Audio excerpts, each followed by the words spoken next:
You're listening to the N2K Space Network.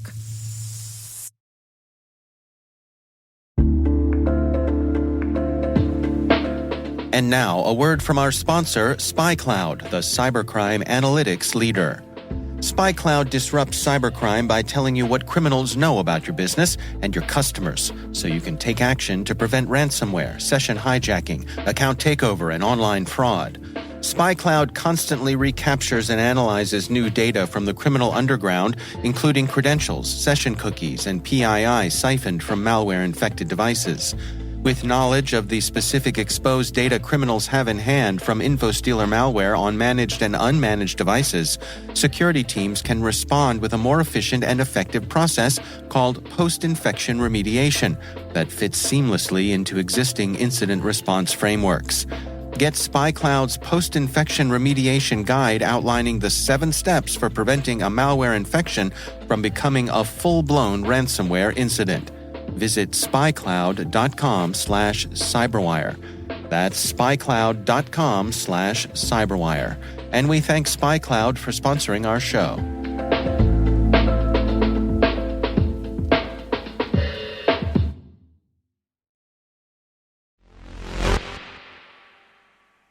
Little company called SpaceX. Heard of them? Okay. Yeah, they're a pretty exciting but divisive company. And there's no doubt that they're leading the space race for the United States and completely running circles around the entire space industry. But their practices have come under attack in the last few years. They're known for working their employees hard, but are they always legal with their approach? And that, right now, is the big question. T-minus 20 seconds to LOS speed rest. Go for deploy. Roger, roll. Today is January 4th, 2024. I'm Maria Varmazis, and this is T-minus.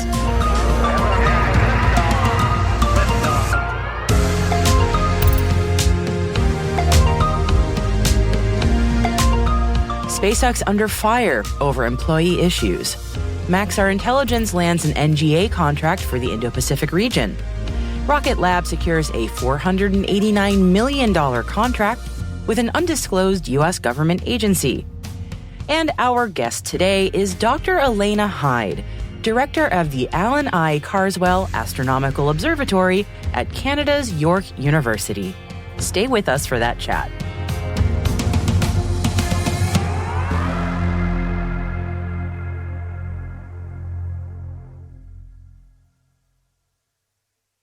Let's get into it, shall we? We start today with a company that dominates our intelligence briefings more often than not, and that would be SpaceX.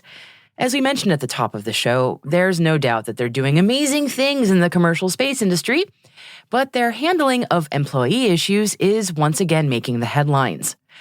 The U.S. National Labor Relations Board is moving forward with a complaint against SpaceX that was brought by 8 former employees who alleged that they were illegally fired.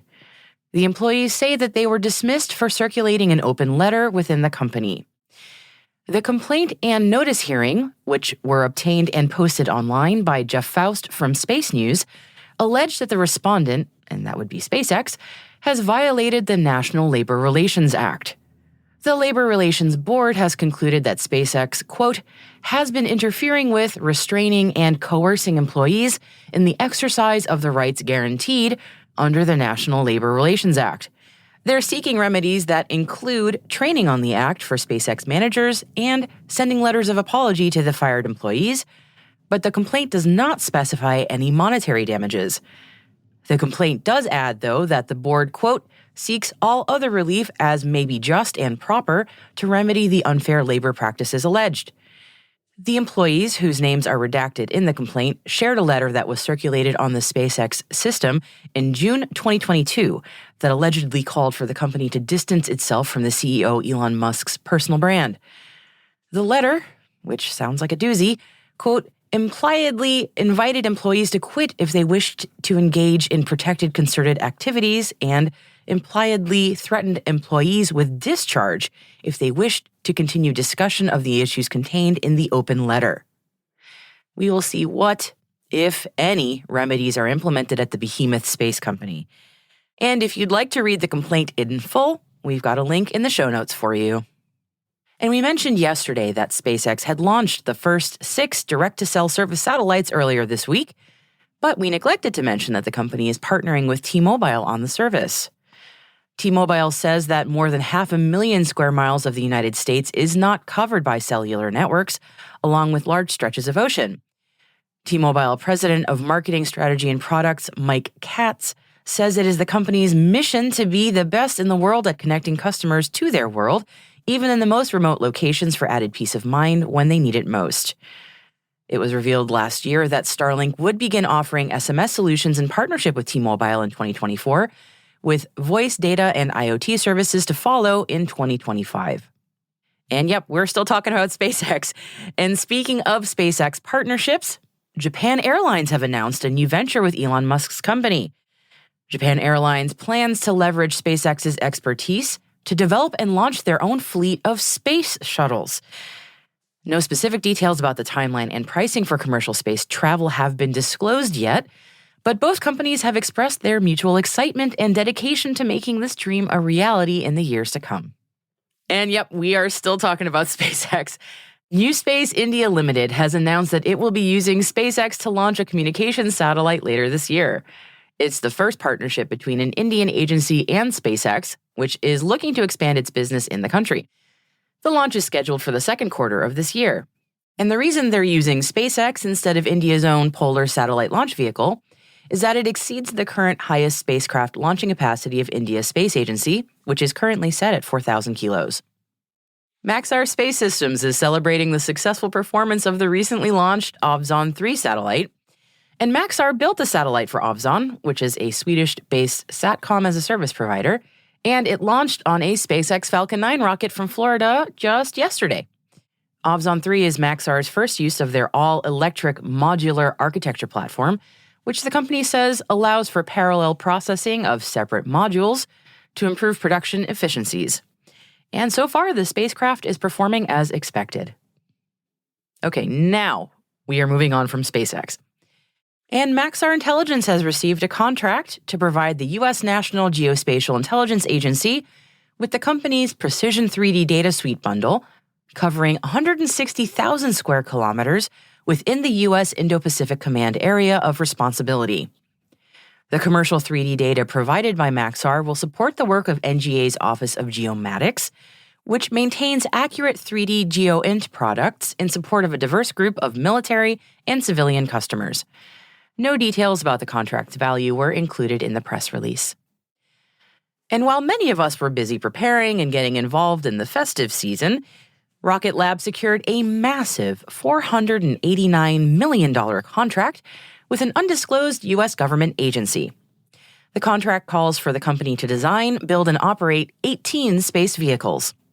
The deal was secured through its subsidiary Rocket Lab National Security, but other than the financial disclosure a few days before Christmas, Rocket Lab did not issue any other details on the contract. Sidus Space received a Tier 1 remote sensing license from the National Oceanic and Atmospheric Administration, otherwise known as NOAA. The license allows Sidus satellites to collect and distribute images and data with panchromatic and shortwave infrared imaging capabilities. Sidus expects to collect the images for government and commercial customers. The license approval includes the company's upcoming LizzieSat mission, which is expected to launch in March. China's advanced space-based solar observatory has recorded a massive solar flare that erupted from the sun earlier this week. It has been the strongest flare so far in the current solar cycle 25 that started in 2019. The height of the sun's activity cycle, also known as a solar maximum, is a time of greatly increased solar storm activity. So sunspots, eruptions called solar flares, and coronal mass ejections are common at solar maximum.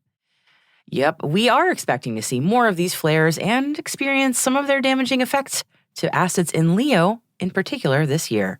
So stay tuned, everybody. And before we close out our Intel briefing for today, we have a little tiny announcement. Our favorite asteroid spacecraft has a new name. OSIRIS-REx is now OSIRIS-APEX, and it has a new mission.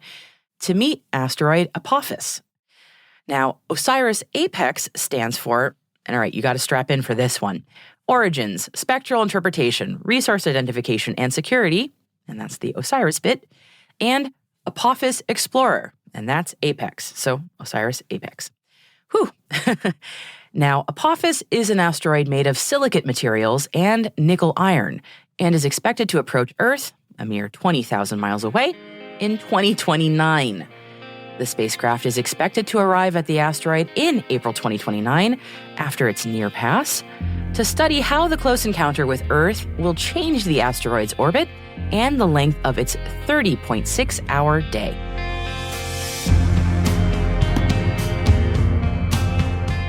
And that concludes our intelligence briefing for today. You'll always find links to further reading in our show notes, and we've included an update from our friends at Starfighters, and a call from the U.S. Space Force for proposals for a research opportunity under the USSF University Consortium. They're all in the selected reading section and at space.n2k.com, and just click on this episode title. Hey T-Minus crew, if your business is looking to grow your voice in the industry, expand the reach of your thought leadership, or recruit talent, T-Minus can help. We'd love to hear from you. Just send us an email at space@n2k.com or send us a note through our website so we can connect about building a program to meet your goals.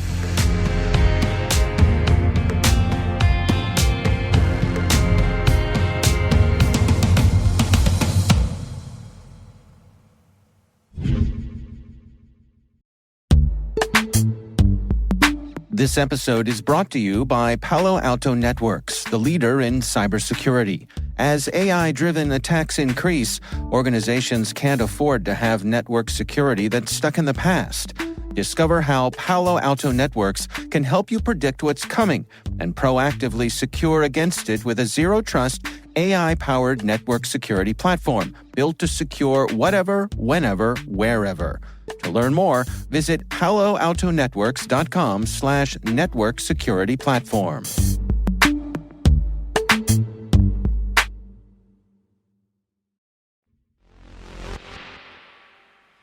Our guest today is Dr. Elaina Hyde, director of the Allan I. Carswell Observatory at Canada's York University.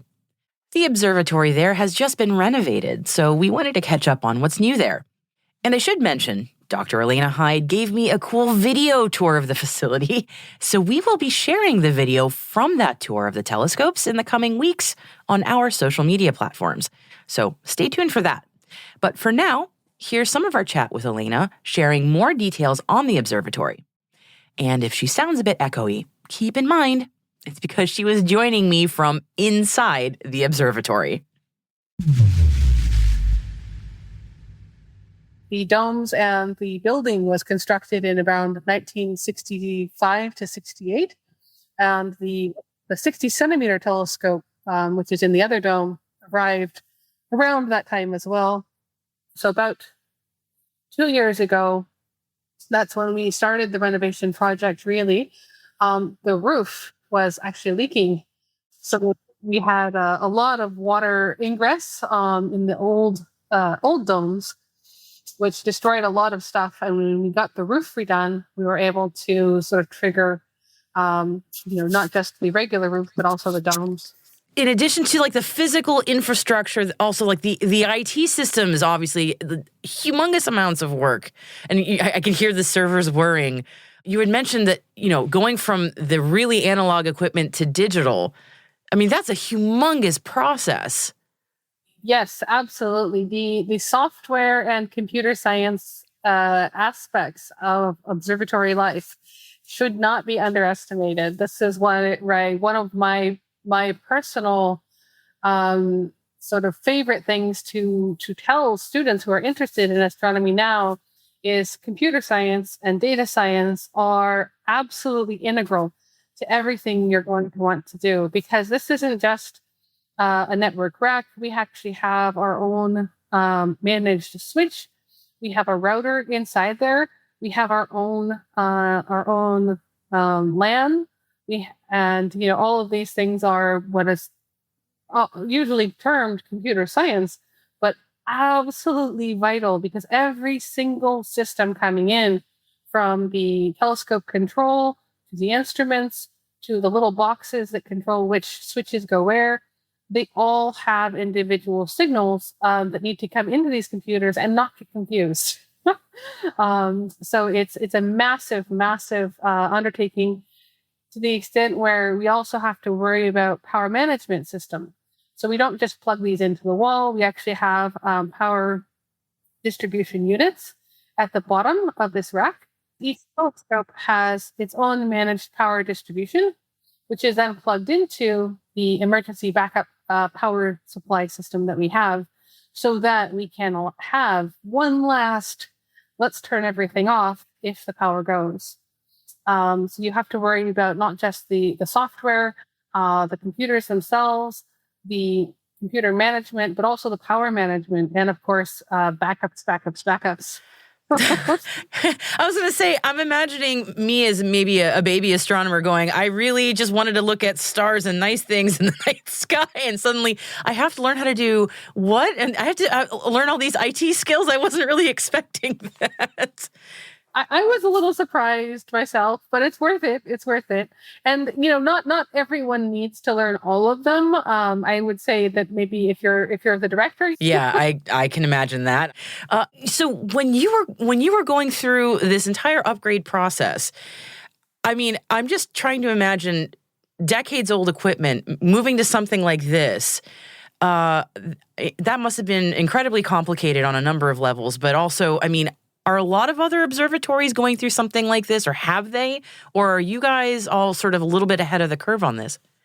Some of them do, and it's really a case of what kind of capacity do you need out of your observatory. So a lot of observatories now do unfortunately have pretty extreme funding issues. And one of the things you can do to kind of increase your capacity, increase your donations ability, is to run more types of observing and with less people. So how do you run every night observing if you only have, one full-time employee and a bunch of volunteers, which is, what most observatories are currently looking at?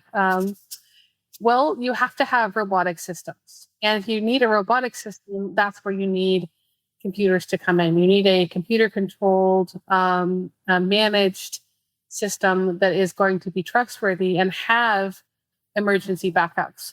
So we still issue on-call positions for our observing team, which is basically usually a student observer who says, yes, I'm within 10 minutes of campus and I can come in if there's an emergency.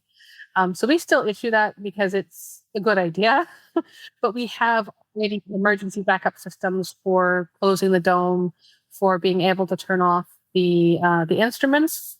It being remote in the sense that you don't have to physically necessarily be right in front of it to do all that.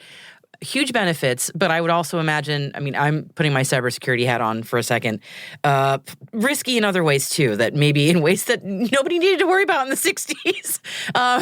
Cybersecurity is something that is a constant battle for any observatory. And we are an observatory on a university campus. So one of the battles is actually getting control over our own internal network, but also keeping it underneath the university firewalls, because it does give you some extra protection. And you just have to hope that hacking a telescope is not that interesting. But we do have to put the security measures in place so that remote access is restricted, right? And there are many different kinds of remote access. Of course, having a secure VPN will help a lot. But yes, that's definitely, actually every few years I find myself kind of, scratching my head and going, oh man, digital security, everyone. Because there are so many new ways that information can be compromised now. I know. And I feel like every couple of months I hear about another observatory that suffered some kind of cyber attack. And sometimes it seems like it was random, but sometimes it seems like it was targeted. And I'm just kind of going, why would somebody want to go after an observatory? I just don't understand. I mean, I don't understand it because I'm like, leave them alone. They're great. But just why would somebody do that? Well, it's not even for data theft or anything because the data is so complicated. Only somebody who really loves astronomy would want to process it. I do have a feeling it's more of a case of just tearing things down because you can. And that's where data backups and backups come in play. The top box that we have is actually a backup just for the computer systems. And then the data themselves, we have backed up on cloud and on hard copy. So fingers crossed. But, if you keep your data safe, at least there's only so many nights worth of problems you can have. That's true. It's just amazing to me. So I think when I think of observatories, my model is still probably it's extremely outdated, especially now talking to you, just learning about what I thought of how they work. What I think of is way not how it happens anymore. And I'm thinking of all these complex, all these backups that you have, all these system backups, all this automation, all this remote access. That's fascinating what it unlocks. And it's just like, wow, it also introduces some headaches that I'm sure nobody really wants to be dealing with. But at the same time, having all this really cool capabilities. I mean, again, as you mentioned, you're one person, but being able to sort of have a force multiplier for what you can do is truly amazing. Just complicated times we're in. Yeah. But it gives you, sort of astronomy level power armor to combat the cosmos. And that's not to say that we don't still have the old-fashioned mode. A lot of times, whenever we can, whenever there's human beings enough, we do have in-person observing, and especially our 60-centimeter telescope. You still have to go out there and do a star line, just like you would have in olden times. The difference is now that the alignment is better, it lasts for longer. So you don't have to do a star line in the software every night, but every once in a while you do have to go out there, climb up the ladders, get the finder scopes out, go to a bright target, center your star, go to the next scope, center it again, go to the CCD, center it again. You might want to do that though. Sort of, I would imagine maybe sort of connects you a little bit with the tool that you are using. I mean, maybe that's a very romantic notion in my head, but a lot of our students do enjoy observing with the 60 for that reason because it's extremely hands-on. It's much more manual than the 1 meter by design. I mean, it was built in the 60s, and the 1 meter arrived in 2019. So the difference in the two systems is fairly remarkable. They're kind of different in every way. One's RA-DEC, one's alt-as. One has very little control over very few electronic controls, and the other one is an electromechanical marvel. Yes. Oh my God. Yeah, you meant maglev going on. That's just so cool. Yeah, it's worth noting that it's like one thing you can say for it. The 60-centimeter telescope has been in use since the 60s. It's the same. So the gears have that gear ratio. Same gear, same exact gigantic gear, tick, tick, tick, following the rate ascension, following the targets across the sky, all this time. Same gear. And it's the same gearing, the same idea, the same mechanics that have lasted this long. And if every electrical system went out, I could take the back off of that with someone's help, and we could turn the gears mechanically without electricity to follow targets across the sky, just like, and it would work exactly as well, right? In altitude azimuth telescope, you could never do that on. Yeah, no, it's good to have that connection and to have that capability too. Just worst case scenario, but also again to feel that connection to. I want, for some reason, I want to say the craft of it, which maybe is not quite the right word. Eyepieces are good, right? It's a difference. Like going observing, getting your data is really fun, but I do definitely recommend everybody once in a while put the eyepiece on your telescope, look through it with your eyeball if you can. Get those photons directly into your eye, and it's a kind of a magic spark, and it's the 60 centimeter is really challenging to actually get an eyepiece on. So we don't do it very often, but when we do, it's absolutely magical. And when you put the eyepiece on the 1 meter, it's just pure fun. Tell us a little bit about your show before I have to head out. Absolutely. Thank you for having us. And if anyone is interested in following along with the Allan and Carswell adventures, we do have a radio show every Monday night along with online public viewing, which is currently airing on our YouTube channel from 9 to 10 Eastern Time. And you can find a link to York Observatory's YouTube channel in our guest notes.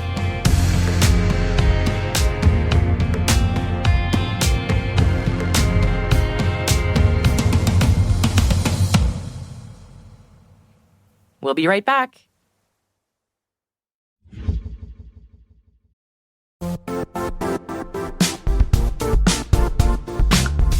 Now, a word from our sponsor, the Johns Hopkins University Information Security Institute, currently seeking qualified applicants for its innovative Master of Science in Security Informatics degree program. Study alongside world-class interdisciplinary experts and gain unparalleled educational, research, and professional experience in information security and assurance.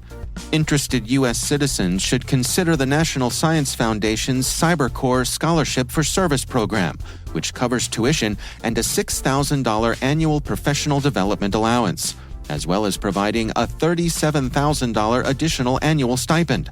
Apply for the scholarship and the fall semester by March 1st. Learn more at cs.jhu.edu/MSSI.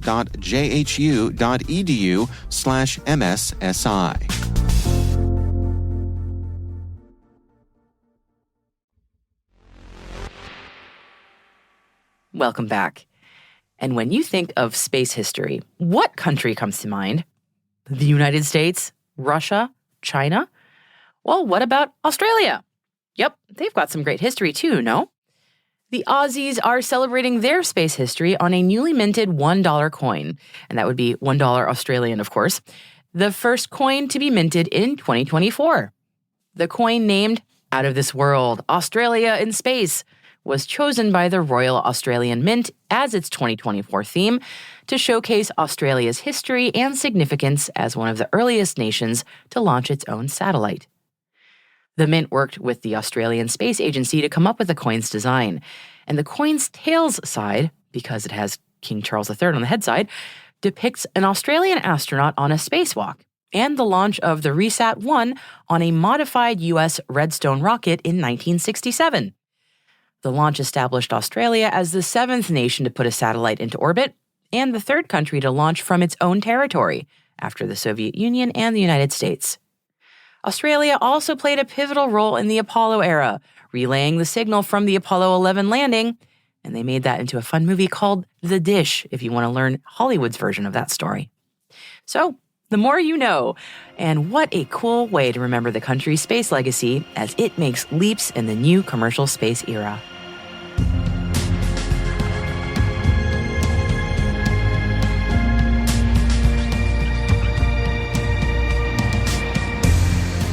That's it for T- for January 4th, 2024. For additional resources from today's report, check out our show notes at space.n2k.com. And we're privileged that N2K and podcasts like T- are part of the daily routine of many of the most influential leaders and operators in the public and private sector, from the Fortune 500 to many of the world's preeminent intelligence and law enforcement agencies. This episode was produced by Alice Carruth. Mixing by Elliot Peltzman and Trey Hester, with original music and sound design by Elliot Peltzman. Our executive producer is Jen Iben. Our VP is Brandon Karp. And I'm Maria Varmazis. Thanks for listening. We'll see you tomorrow. T-.